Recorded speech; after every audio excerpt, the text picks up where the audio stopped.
অবৈধ উপায়ে মালয়েশিয়ায় পাড়ি জমানো প্রবাসী বাংলাদেশি শ্রমিকদের বৈধতা দিতে রিহায়ারিং বা পুনর্নিয়োগ কর্মসূচির মেয়াদ বাড়িয়েছে দেশটির সরকার। গত 15 ফেব্রুয়ারি থেকে 30 জুনের মধ্যে অবৈধ শ্রমিকদের নাম নিবন্ধনের সুযোগ দেয়া হলেও এতে অংশ নেন হাতে গোনা কয়েকজন। এই অবস্থায় নাম নিবন্ধনের সময়সীমা 31 ডিসেম্বর পর্যন্ত বাড়ানোর সিদ্ধান্ত নিয়েছে সরকার।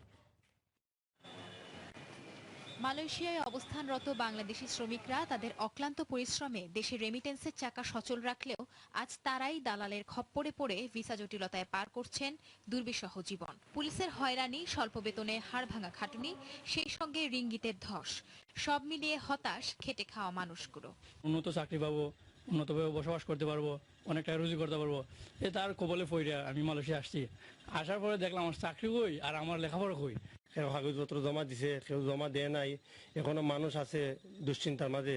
1993 সাল থেকে মালয়েশিয়া সরকার বাংলাদেশ থেকে শ্রমিক নিতে শুরু করলে ভাগ্য পরিবর্তনের আশায় অনেকেই অবৈধভাবে প্রবেশ করে।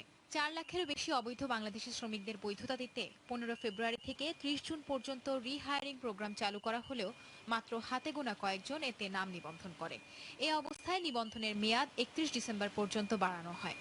শ্রমিকরা তাদের কোম্পানির মালিকদের মাধ্যমে মাই ইজিতে এই পুনর্নিবন্ধনের সুযোগ পাবে বলে জানিয়েছেন বাংলাদেশ দূতাবাসের শ্রম কাউন্সিলর মোহাম্মদ সাইদুল ইসলাম।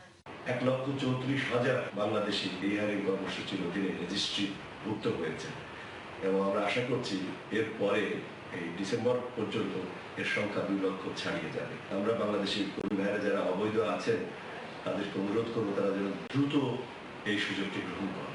এদিকে মালয়েশিয়ার অভিবাসন বিভাগ সূত্রে জানা গেছে, যারা পুনর্নিবন্ধনে অংশ নেবেন না এবং যে কোম্পানির মালিক অবৈধ শ্রমিকদের দিয়ে কাজ করাবেন তাদের প্রচলিত আইনের আওতায় 50,000 রিঙ্গিত জরিমানা সহ 1 বছরের কারাদণ্ড দেওয়া হবে।